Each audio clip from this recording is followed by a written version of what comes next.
Good afternoon. First, I want to thank all of you for coming and for waiting, but I also want to thank this very vast delegation of members of our Ukraine Caucus, our former Majority Leader, Steny Hoyer. We thank you for all of your work in this country and abroad. I have the highest respect for you, and you are Ukraine's best ambassador here in the United States. Thank you for joining us today, and for all of our colleagues. During this President's Month, let us recall when our Declaration of Independence and U.S. Constitution were composed, our founders stated, and I quote, "A tyrant is unfit to be a ruler of free people." Thus, on this February 24th, 2025, the third anniversary of Russia's expanded war on Ukraine, our House Bipartisan Ukraine Caucus gathers to pay tribute to liberty. We especially stand with the gallant people of Ukraine. Their consequential fight is to recover their own nation, prisoners of war, and tens of thousands of innocent Ukrainian children stolen and in the clutches of Russia's dictator, Putin, a war criminal. With no provocation, Russia first in 2014 invaded Ukraine's southeastern industrial region, Crimea. Since then, Ukraine has been heroically fighting to push back Russia's army, the third largest in the world, inside Russia's own borders. Then on February 24th, 3 years ago, Russia ratcheted up its full-scale invasion, aiming to level Ukraine's capital city, Kyiv. That city has always been the capital of Ukraine, long before Moscow even became a city. This past weekend, as the world hopes and works for peace in Ukraine, dictator Putin launched 267 of Russia's largest drones against all regions of Ukraine, the largest strikes since the war began. Freedom lovers across our nation and world bow their heads in awe of the courageous, long-suffering people of Ukraine. We feel and see their hankering for liberty. We see how hard their patriots fight back. The free world must not forget the sacrifices it took our forebears to gift precious liberty to us. Now we must pay liberty forward for those that follow us. Putin's weapons of mass destruction are real. Russia's nuclear submarines are real. Putin's lies and distortions on social media are real. Dictator Putin's bloody, expansionist war on Ukraine is enabled by the nihilistic military he commands. If they do not fight, they die. My message to freedom-loving people in our nation, Europe, and across our world: love liberty. Do not accommodate dictators. For dictators, peace is accommodation. Dictators are incapable of making peace. They can only be defeated.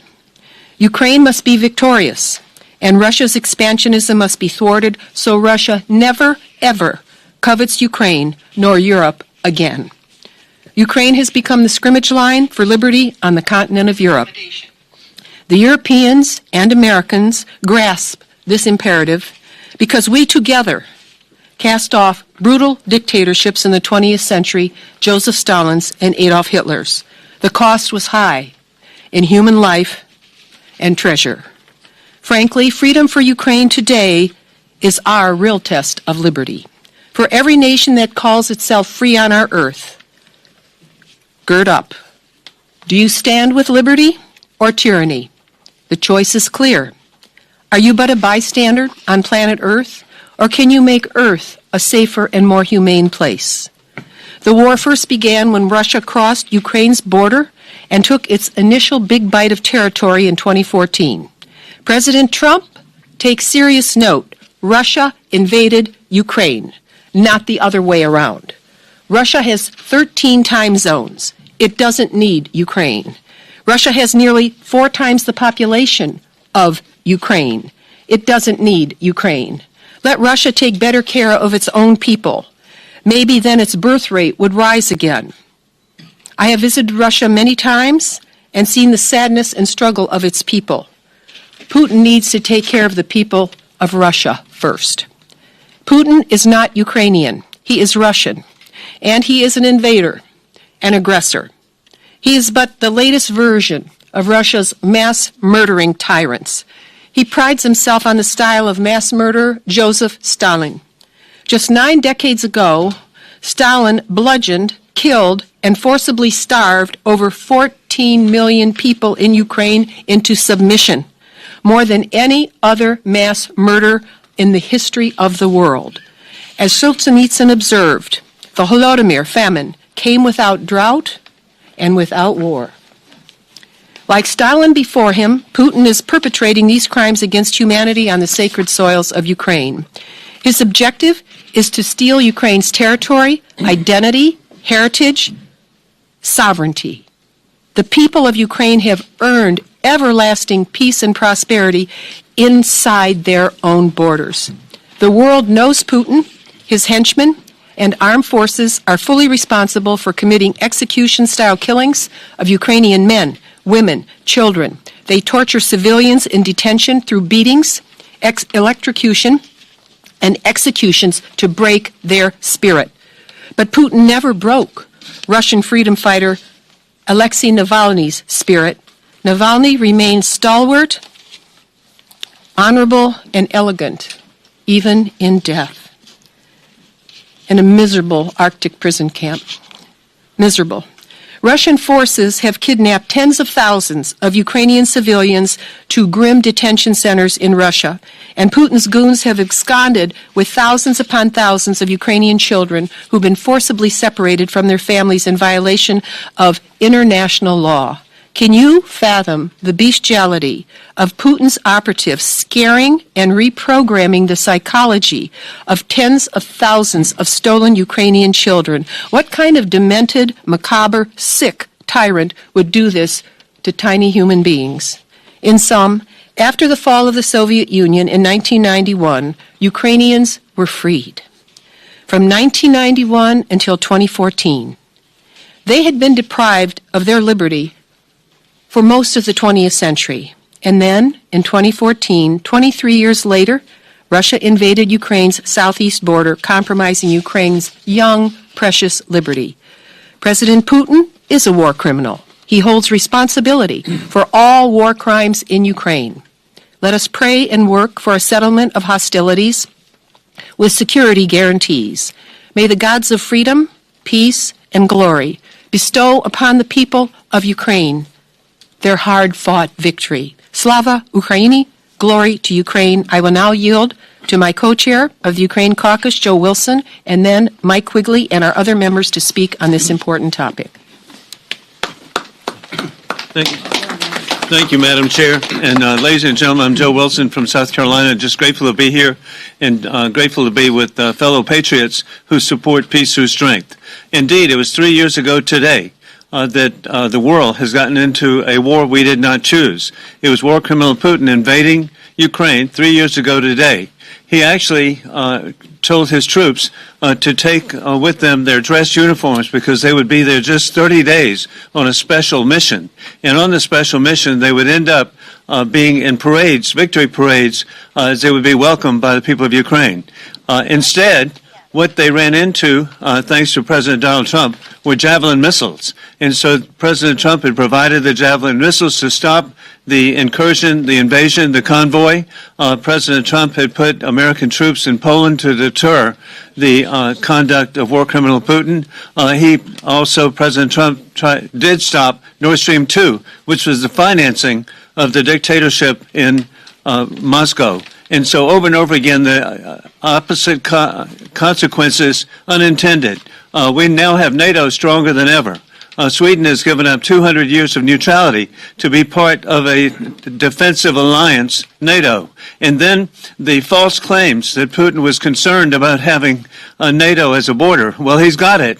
It's called Finland, 830 miles, and not a peep. And so we know that was a fraudulent excuse to invade into Ukraine. And then the net result over and over again, what we have is war criminal Putin making every effort to resurrect the failed Soviet Union.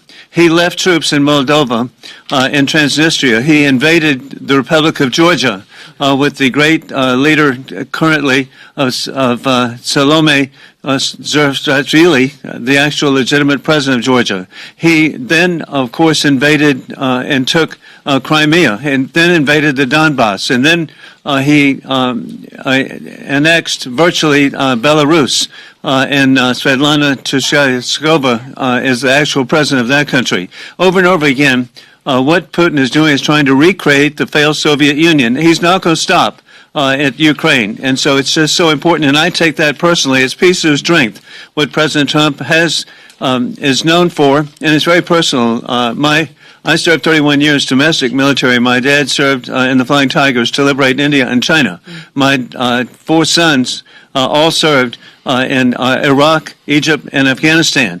And so the best way to protect American families is to stop the dictators overseas, to protect and promote freedom around the world by having our allies stand firm to provide peace through strength. Thank you.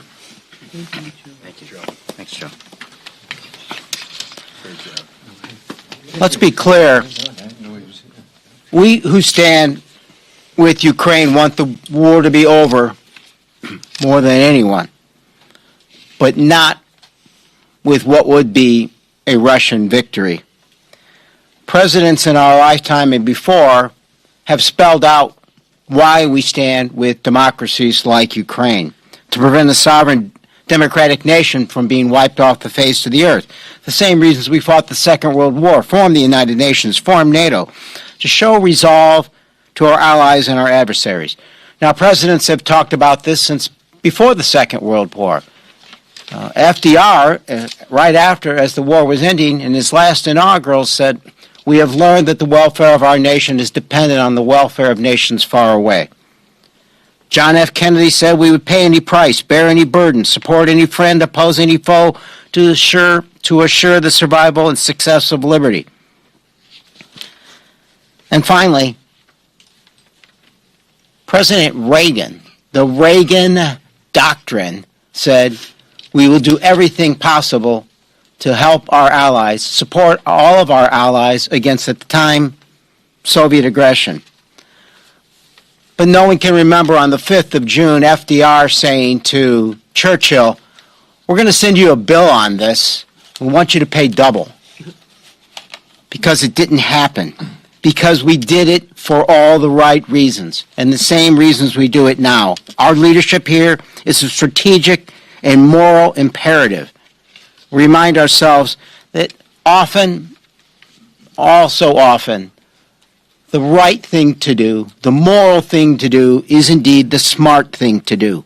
In the words of General Milley and Secretary Austin, if we allow Putin's aggression to succeed, you can double our defense budget and you'll invite more bloodshed. This we cannot do. I'm glad this is a bipartisan group. It must be, it has to be for us to succeed, to convince us that the ultimate victory remains territorial integrity, security assurances, rebuilding Ukraine, not subsidizing Putin. In the end, there has to be accountability for the war crimes, for the stolen children, and for the extraordinary damage done. Our children, our children's children are watching. Thank you. Thank you, Mike. We have a list based on when people called us. Next will be Congressman Steny Hoyer, and then after him, Jason Crow, and then Congresswoman Rosa DeLauro. I want to thank Chair Kaptur, Chair Wilson, and Chair Quigley for setting this event. I don't think they knew how timely it was. Today is a day of sadness and infamy for America. Why do I say that? There was a resolution on the floor of the United Nations, backed by the European Union and Ukraine, that approved and backed the Ukrainian resolution that recognized the territorial integrity and the legal status of Ukraine. The United States of America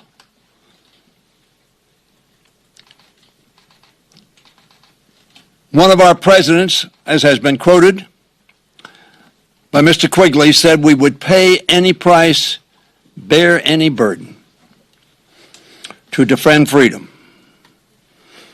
On that resolution, today, the U.S. voted no. Who were our compatriots in voting no? Russia, Belarus, North Korea, Hungary, Sudan. And which country abstained because even they could not stomach? China. Last week, the anchor of the largest show on Russian state media said gleefully, "We wanted to saw the Western world into pieces. But Trump decided to saw it through himself." Trump is now doing our job, our being Russia, our job for us. That's what this administration is doing. And shamefully, inexplicably, America sided with a nation, Russia, that has committed war crimes by invading with no justification Ukraine. And I pray, Joe, I pray that is not the position of the Congress of the United States. J.D. Vance did Russia's job for it at the Munich Congress when he ridiculed our European allies instead of the Russian dictator threatening them. And Donald Trump continues to do Russia's job for it by bringing Vladimir Putin out of isolation, by cutting Ukraine out of negotiations, and by parroting Russian propaganda, including the blatant lie, the incredible lie, the unbelievable lie that Ukraine started this war 3 years ago. Vladimir Putin started this war 3 years ago with his criminal surprise invasion. Vladimir Putin is the craven dictator, not Volodymyr Zelensky. We must never forget that this war began with Russians taking tanks across Ukrainian borders, Russian missiles falling on Ukrainian cities, Russian soldiers butchering Ukrainian civilians, and Russian thugs abducting Ukrainian children. Russia and Russia alone started this war, but America will determine its end, I pray. We will determine who emerges victorious: Putin, fascism, the axis of evil, or Ukraine, democracy, and the free world. Instead of doing Russia's job for it, as we did today, we must deal Russia a definitive strategic defeat, one that serves as a clear warning to all who would break international law and commit war crimes. I urge my colleagues, if you love freedom, if you love democracy, if you honor alliances, I urge my colleagues to reject any retreat from assuring Ukrainian victory. Another leader, Neville Chamberlain, tried to calm the savage beast by ceding the Sudetenland to Germany. He exulted in peace in our time. The beast was not sated.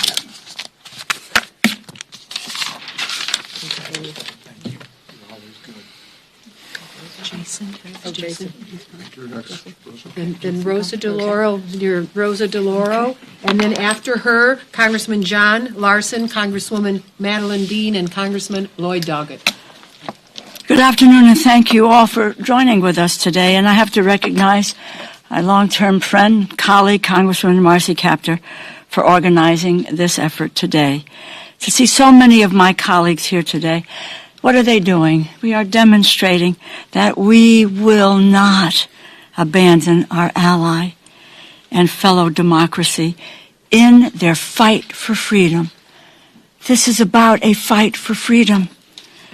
And we are here to reiterate our support for Ukraine in the strongest terms at what is a uniquely dangerous moment. Particularly has been cited, that President Trump's administration sided today with Russia, with North Korea, with Iran on a UN resolution condemning the war in Ukraine. What has happened to the United States of America? That we would ally with forces who would deny freedom at every moment that they can. It has been 3 years to the day since the Russian dictator Vladimir Putin launched his brutal, unprovoked invasion of Ukraine in the largest violent land grab since World War II. The Ukrainian people have resisted valiantly, but the cost has been high, with a death toll in tens of thousands, many more injured, and millions of people displaced. But Ukraine is not giving up. It will never give up. Right now, they are still very much in the fight.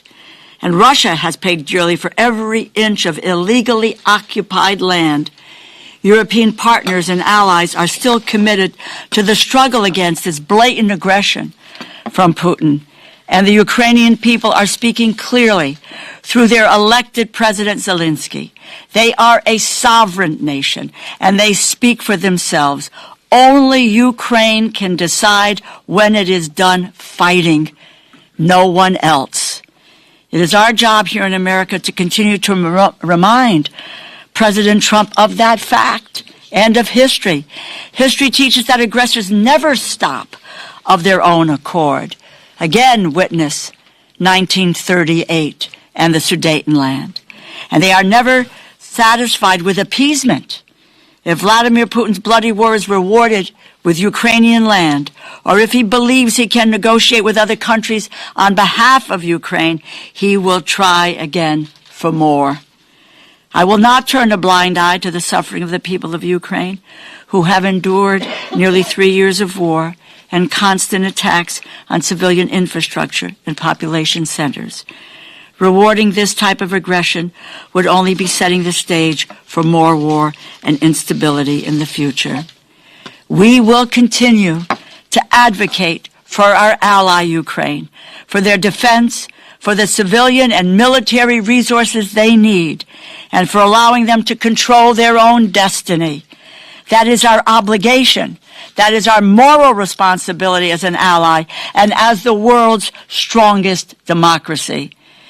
It is also a promise to you that as I lead the Democrats in the House Appropriations Committee, I will never give up that fight. I will continue to support the resources and the funding for the Ukrainian people. And I urge all of us, and we are here to say we will not give up. We all need to continue to speak out for as long as it takes until Ukraine is safe and free once more. John Larson, then Madeleine Dean, then Lloyd Doggett. Well, let me thank first and foremost Marcy and Joe. Joe, I know you have to go, but I want to thank you for your courage. You talk about profiles and courage. We thank you for standing up and doing the right thing. Couldn't have been said more eloquently than by my colleagues Steny Hoyer and Rosa DeLauro. But here's what it comes down to. Who do you stand with? In this day and age, and given that embarrassing vote that took place, where does America stand? We stand with the Ukrainian people. We stand with them because we know their cause is right and just, has been articulated by Marcy and Joe, and I know by all the rest of our colleagues here. We have to further demonstrate to the world that there is a co-equal branch of government that has a voice that will supersede that of the current occupant of the office of President of the United States. We stand with Ukraine and the Ukrainian people. Let them know where you are. You're next. Madeleine, Dean, Lloyd, Doggett, and then Tom Suozzi. Good afternoon. I'm Madeleine Dean from the 4th Congressional District of Pennsylvania, Montgomery and Berks counties. As has been said, today marks the solemn anniversary of Russia, Putin's brutal invasion and assault on Ukraine 3 years ago today, and of course that followed the assault on Crimea and the Donbass in 2014. Today I join Ukrainians in my district and around the world in crying out against Russia's grotesque, illegal war. And I stand with the brave Ukrainians as they so valiantly fight to preserve and strengthen their young democracy. There's a lot to admire in what they are doing. They're protecting their culture, their economy, their very lives. My district in southeastern Pennsylvania is home to thousands of Ukrainians and Ukrainian Americans. For 3 years, they have grieved, they have feared, and they've come together to support their young democracy back home in peril. As a member of Congress representing thousands of Ukrainian Americans, as well as Ukrainian churches, cultural centers, businesses, and banks, I'm proud to have voted for the support that Congress has passed to bolster Ukraine in its efforts, some $175 billion, and for support for Ukraine, as everyone in this room knows, is support for our very country and our very democracy and national security. Because supporting our friend, our ally, a fellow democracy, is really supporting the United States and our democracy, our manufacturers, and those here who believe in freedom and democracy around the world. For 3 years, the United States has been indispensable in leading more than 50 nations in that fight. And has been pointed out today, I fear we are parting from that path. When we finally had more funding, I had the chance to take a trip, bipartisan trip, with 2 Republicans and 2 Democrats to Kyiv. It was April of last year. Literally, we left on the eve of that vote to get support to Ukraine. 2 Democrats, 2 Republicans, a group of bipartisan lawmakers who met with President Zelensky and the military members there. You saw in their faces and in their eyes their desperation and their extraordinary appreciation. They thanked us and affirmed that we, the United States, is indispensable in this fight. And now look where we are, with a new administration, the betrayal that this president, Donald Trump, has brought to Ukraine, but it is also a betrayal of you and me. It's a betrayal of our very history to stand up against oppression. His lies about who started this, they are wrong, legally and morally. They are undemocratic, and they are unworthy of us. It is a lie, and it is a global embarrassment, only added to today by the shame of the UN vote. I call upon President Trump to reverse course. He is on a road of American weakness, a road we have never traveled, and I pray he gets off immediately. And in the end, I'll note that I'm very proud to stand with the Ukraine Caucus, with the co-chairs and Representative Wilson, who joined us. But I will also note my disappointment. Where are our Republican colleagues calling out what has happened here and how the president, our president, has betrayed the votes that we cast, the monetary support and weapons support that we have brought, and the moral support that we have brought? I call upon all elected leaders, Republicans and Democrats, to speak up and demand better. Slava Ukraini, Heroem Slava. Sebastian, just hand it to me.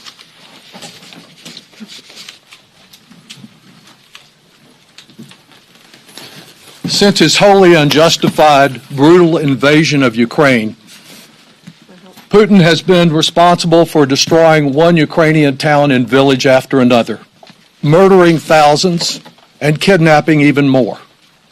The problem today lies right here, Trump and Putin. Because last week, Donald Trump has disgraced our country.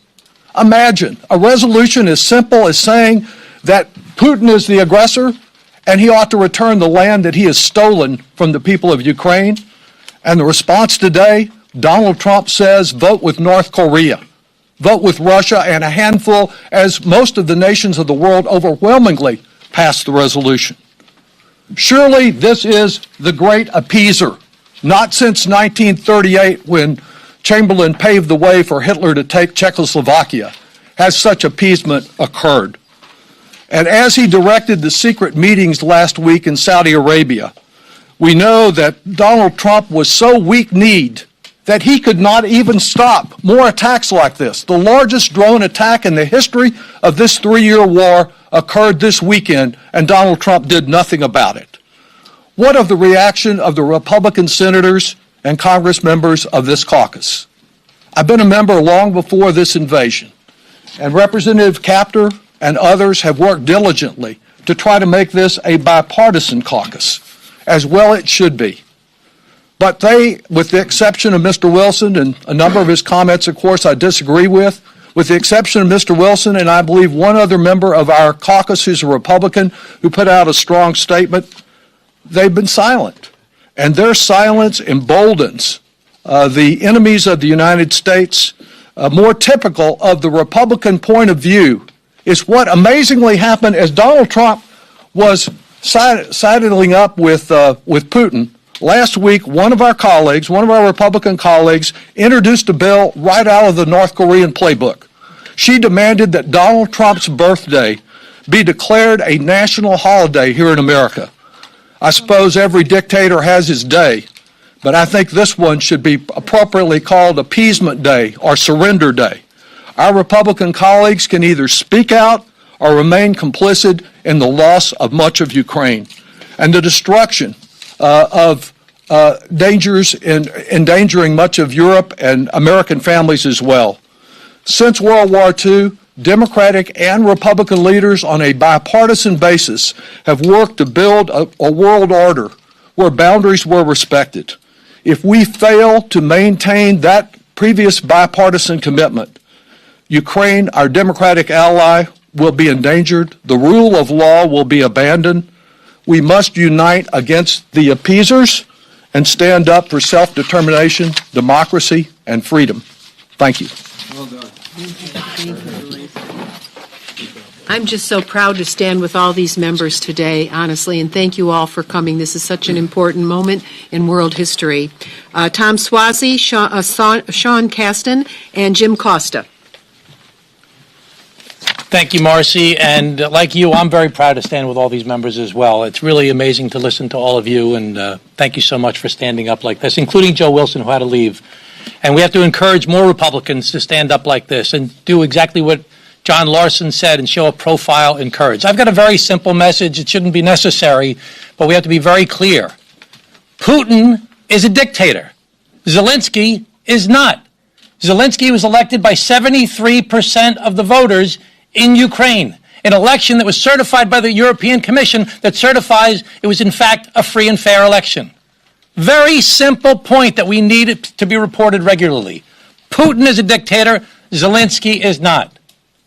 Putin and the Russians invaded Ukraine, not the other way around.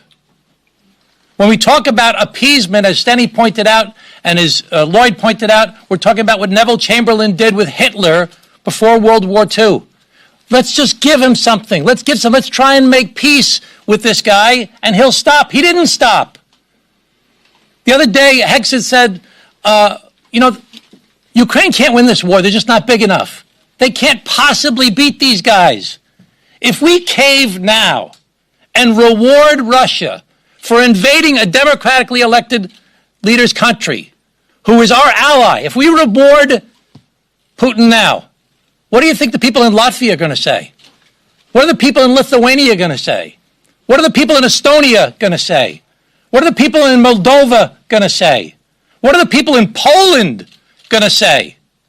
When I went to Ukraine last April and visited with the commander of the Polish military and saw the map of that area, topographical map that showed the mountains that ringed the area. If he goes through Ukraine, he's going straight into Poland. We cannot reward Putin for his criminal actions where they are murdering people, raping people, kidnapping children. There are tens of thousands of children that have been abducted from Ukraine and brought into Russia. Why? Because if your mom or dad works at the power plant, that we need your Ukrainian parents to keep on working on that plant, and Putin doesn't want you to stop working there, he's going to keep your children even longer, and who knows what else he'll do. He's a beast. He's an animal. He's a dictator. We cannot let this become normalized. Thank you. Thank you so very much. Sean, and then Jim, and Steve Cohen, and then Danny Davis. Thank you. Sean Casten from the 6th District in Illinois. There's a line in the Will Smith movie After Earth where he says, danger is real, but fear is a choice. The danger that Russia under Vladimir Putin presents to Ukraine is very real. The choice that the Ukrainian people have made under President Zelensky to stand up to that, the courage that they have shown, the stoicism, the sacrifices that they have made are remarkable, and that was a choice. They could have chosen fear. And I would point out to you that that was not the first time that President Zelensky made a choice to embrace courage in response to a great power, because while I appreciate what Mr. Wilson said, that Donald Trump did indeed provide those Javelin missiles, let us not forget that that was only after he refused to provide those missiles unless Zelensky would interfere in a U.S. election. Zelensky could have chosen fear in that moment, but he chose courage.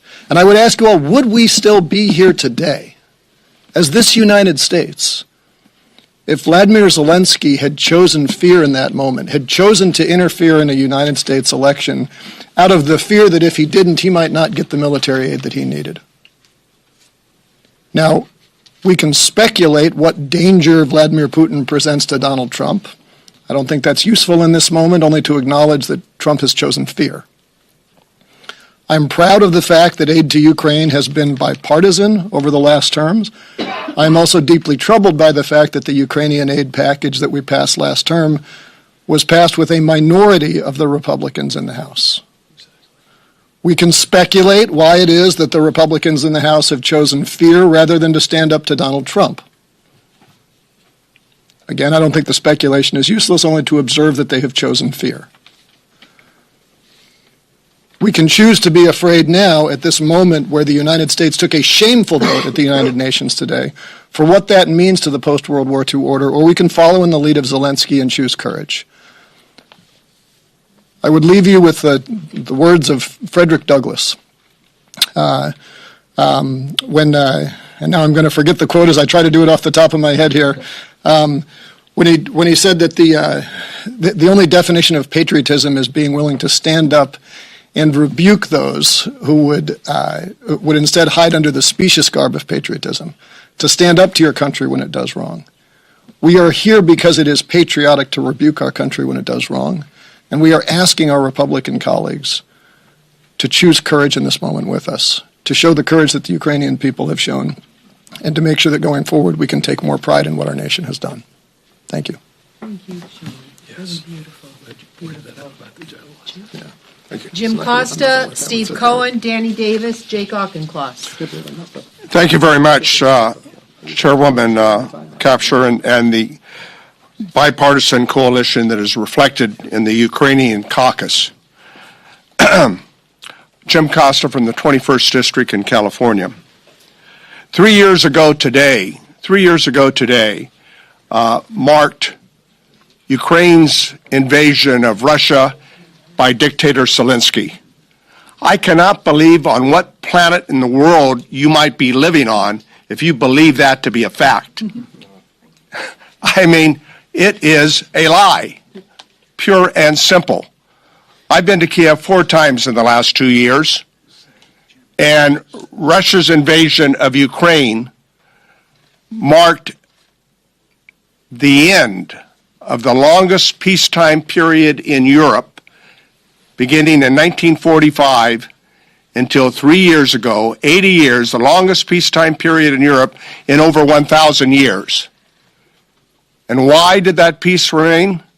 Because the United States of America, after World War II, stood with our allies to rebuild Europe, to create these institutions of NATO that have created that longest peacetime period.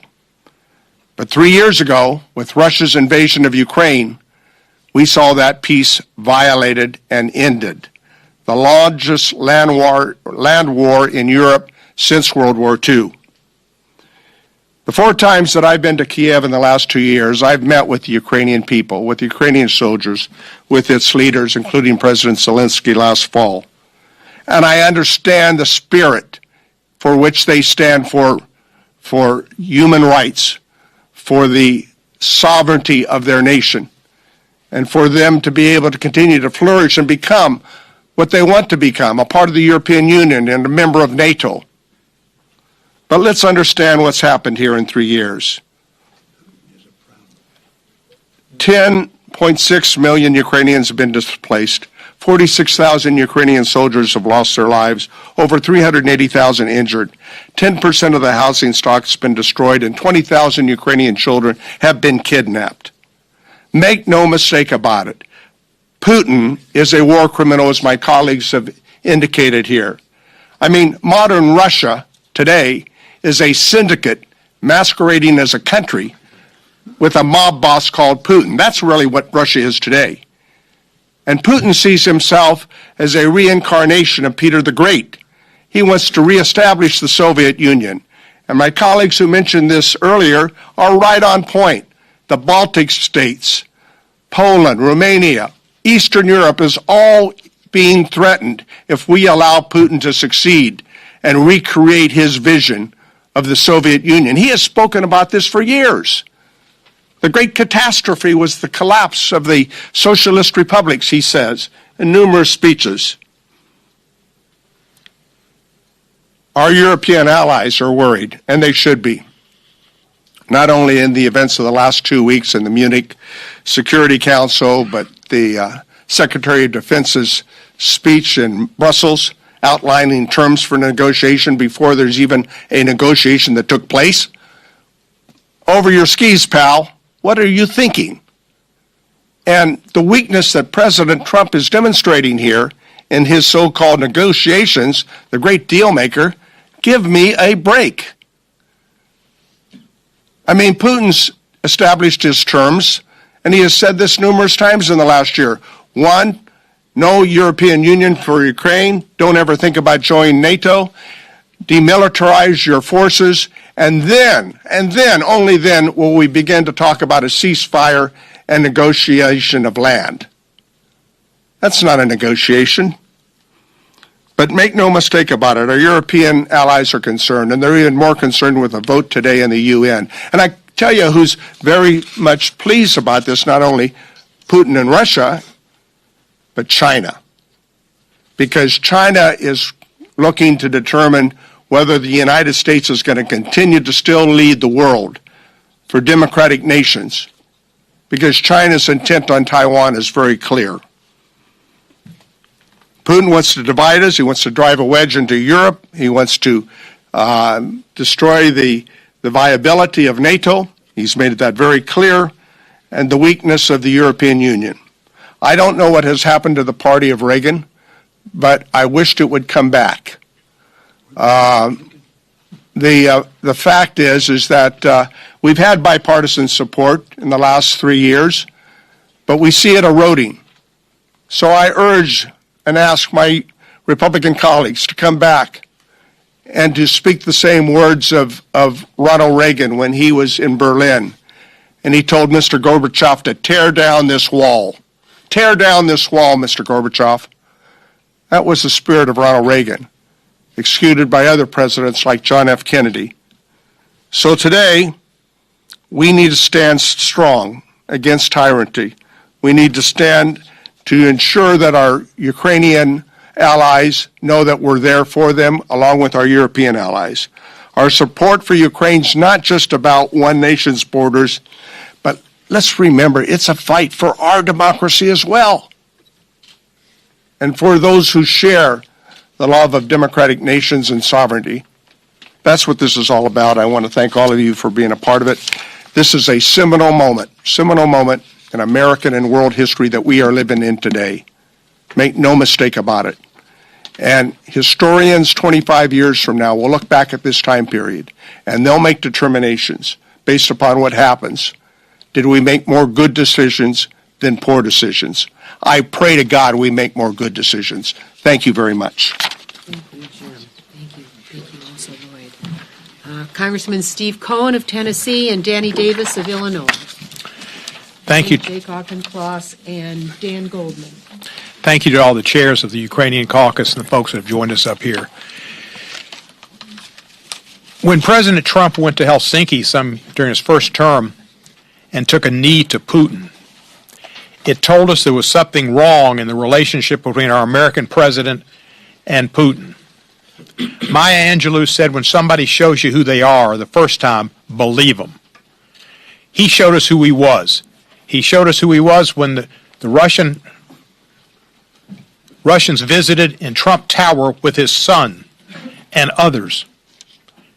And they worked together, and the lady that went there to visit with them ended up, after spending some time in the United States prison system, as a member of the Duma in Russia. You don't think she went to New York with love from Putin? She did. Mueller had it. Barr lied about it. There was involvement with polls given by Trump's people to Russians, Kalimnikov, that were then acted on by Prigozhin in St. Petersburg with social media that tried to influence the vote in 2016. It continued this year with propaganda from Russia. John Lewis led some of us in not going to the inauguration in 2017, saying he was an illegitimate president, Donald Trump. And he was an illegitimate president. And he's an illegitimate president now. He wants to get rid of birthright citizenship in the 14th Amendment. But he doesn't think about Article 3 of the 14th Amendment that says anybody who's taken an oath to this country to defend it and then participates in an insurrection shall not be eligible to hold office in this country again. Trump is an illegitimate president, and he owes something to Putin. Putin owns him. I love America. I've spent my entire life studying American history and spent 50 years in political office, honoring my oath to the Constitution and loving my nation. But when I saw what we did at the United Nations today, I was embarrassed. I was not proud to be an American. I was not proud to be an American when the Canadians beat us in hockey. A lot of Americans were for Canada because we're just going way out there, too far out. And you just look at what this man's done with Putin and what he's done with all of the proposals he's made as president. He listens to Putin. The only person less trustworthy than Putin is Trump, who said that January 6th was a beautiful day, a patriotic day, and that the American government had assaulted the January 6th insurrectionists, and that's why they were pardoned, because they had been assaulted by their government.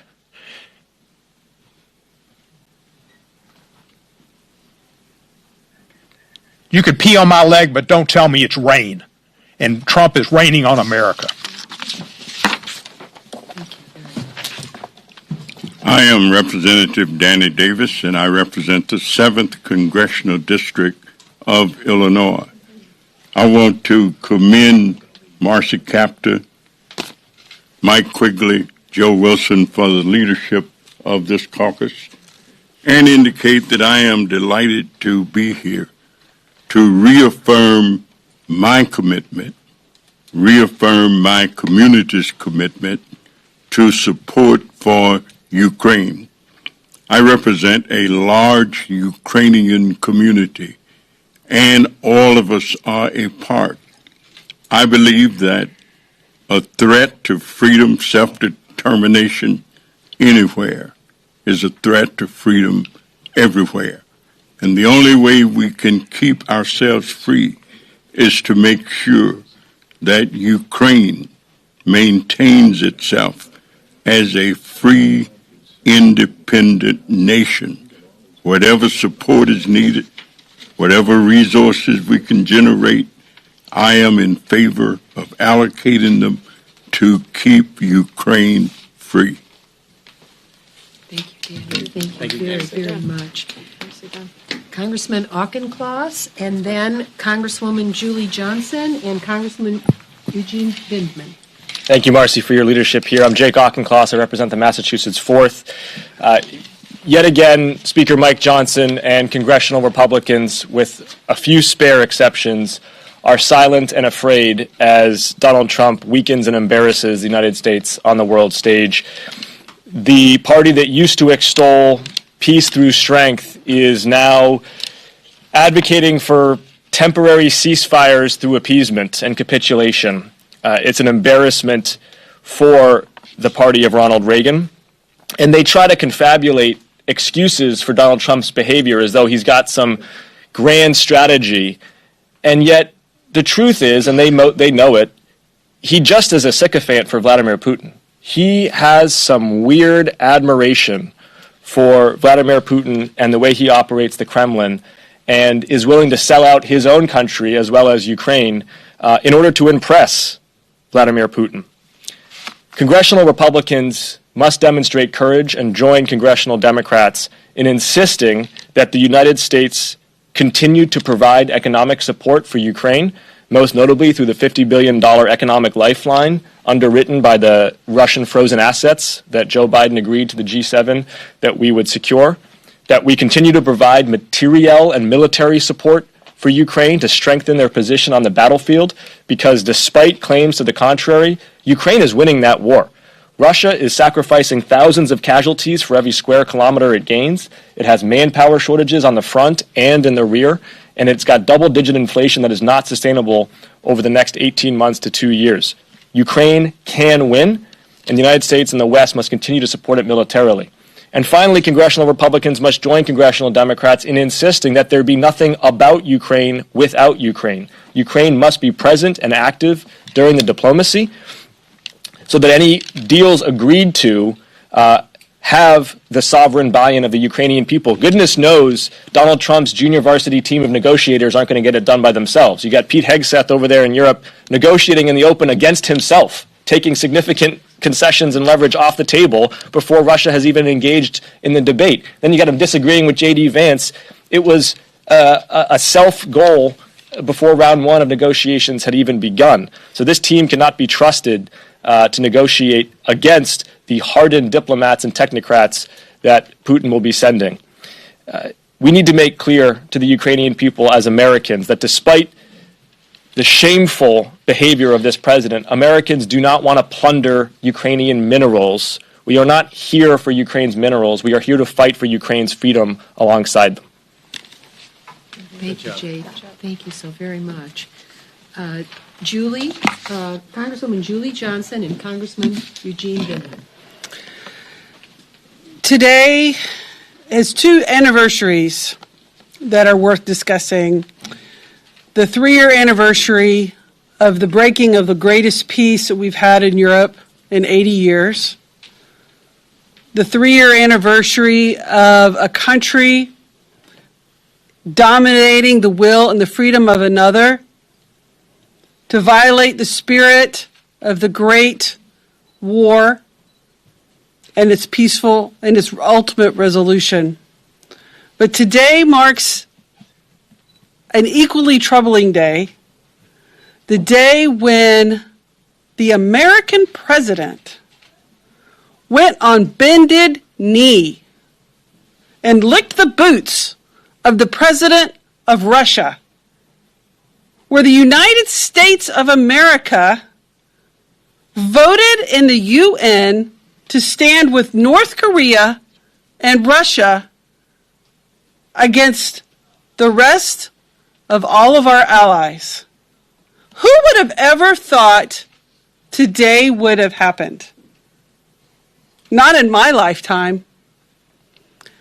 To the men and women in our armed forces, and those who have ever served, and those whose mothers and fathers and grandparents served to make sure that we are the land of the free and the home of the brave, we are embarrassed by the actions of our president today. His lack of courage and his capitulation to the Russian president defies long-standing American policy. It's reprehensible. It's inexcusable. It's unforgivable. And for those of you out in this country and in our nation, and every time we sing our national anthem, and we pledge allegiance to our flag, and we commit ourselves on a daily basis to the values of democracy and to the will of people being able to have the free exercise of their government, you too should be ashamed of what has happened today. The first day that the American government sided with Russia and North Korea over all of our democratic allies in the world. How did that happen? I hope you are as outraged as the rest of us here, that you will call your members of Congress, you will raise holy hell, and say, this is not the American values that we believe in. This is not the Constitution we swear an oath to. This is not the flag that we salute.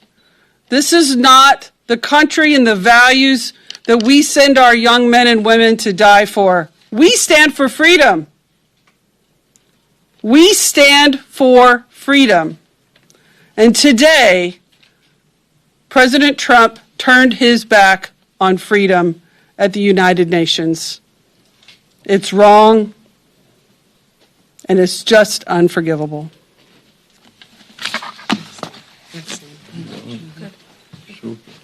Eugene? Okay, Eugene, please. Thank you.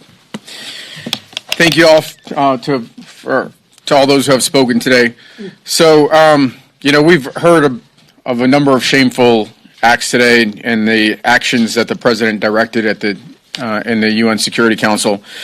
Another one is the fact that we did not have a high-level representative in Ukraine. There were over a dozen world leaders and representatives from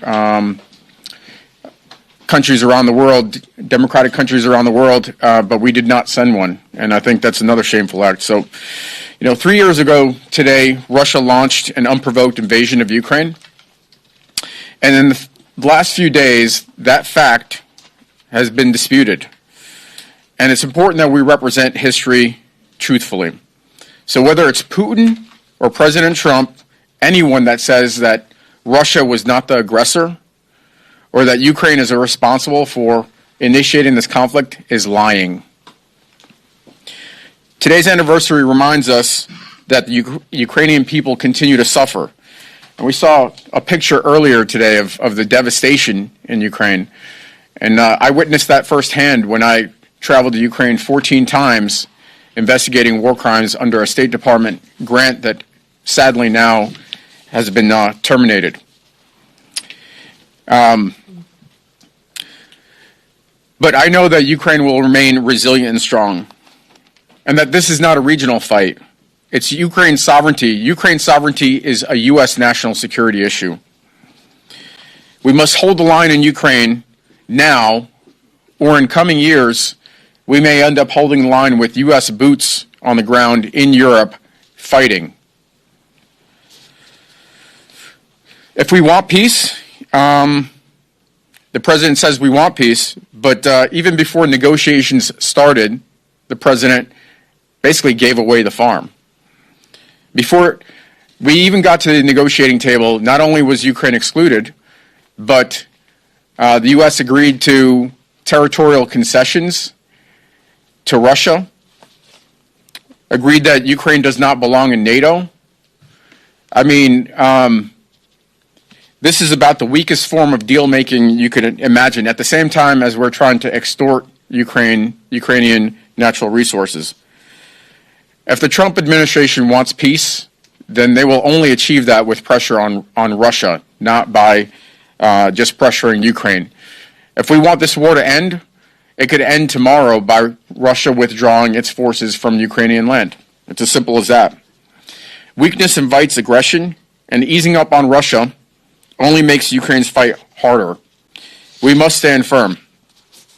I spent 25 years in the Army defending America's national security. As I mentioned, I traveled to Ukraine quite frequently. In fact, I was in Kharkiv in this neighborhood called Steltivka of 250,000 people that was destroyed, that was uninhabitable, about 20 miles from the Russian border. Those people are refugees internally and around Europe. And that was just one location in Ukraine. Ukraine has been devastated for the last 3 years, and frankly, for the 11 years of war in the Donbass before that. At home, this administration's actions don't make us any safer either. They create chaos and not solutions. They create confusion, not stability, and they're cruel. The people of Virginia, in Virginia's 7th Congressional District, my voters, expect me to stand up for American values, and that's exactly what I'm doing speaking today. That's why I'll keep fighting for a strong Ukraine, U.S. leadership in Ukraine, and for Ukraine's sovereignty, for our country's national security, and for the values that keep America strong. On this anniversary, we affirm our commitment. We stand against autocrats and dictators like Russia and North Korea, and we stand with Ukraine on the right side of history. Thank you. Thank you, Gene. I want to thank all my colleagues. I mean, it was a tremendous turnout today. I thank you also for coming. We'll take questions individually, but I wanted to put a few things on the record, and I think a free press is vital to our country. First of all, in my research, I have not found a single member of Donald Trump's family that has ever served in the U.S. military. After 3 generations in this country, that's a rather surprising finding, but I just mention this to the press because you may want to back up my own research and see if I'm correct on that. Compare that to a film that you can see on YouTube that was done by the Department of Defense right after World War II and the Allies being victorious, and that is of one of the greatest generals that has ever served this country, Omar Bradley, walking into offices in Europe and here in the United States, beginning to form the idea of NATO. And to go back and look at that history and to look at the Omar Bradley office at Fort Benning. This is all on the internet. It's very interesting to compare today to what the President of the United States ordered at the United Nations. You can also go to the World War II Memorial here in Washington, D.C., which took from 1987 till 2004 to build. Over 100 million Americans have now visited that site. Look at the collections that are attendant to that, that also embrace our memorials in other countries, including Europe, at Normandy, the U.S. Museum at Normandy, and the price that our predecessors paid for us even to be able to speak to you here today. I would recommend a book also called Bloodlands by Timothy Snyder, a professor at Yale University. It's probably the best book I've ever read on World War II, and I've read a lot of them. And it's worth your time. I also recommend, in terms of museums and sites to visit, the Ukrainian Museum and Archives in the city of Cleveland, Ohio, is the best archives in our country, better than Harvard University. I say that as a Buckeye from Ohio District 9. And what they have and what you can learn about yourself, about our history as a country, is priceless. There's also a film that just takes 30 minutes. You can look at it on YouTube that just won the Telly Award for Best Documentary, called Freedom Means Never Surrender. And why it's important? Because the people who are the heroine and hero of that film lived and survived World War II in Europe and then came here and tried to piece their lives back together. And it only takes 30 minutes. It's worth watching. I also wanted to recommend a book called Red Sparrow about how the Russians train their women spies. Americans have to become smarter about who can infiltrate and how they do that. And I think that's worth your read. And finally, I just want to say, in thanking my colleagues, again, I was just so impressed with everyone that took time to be here today.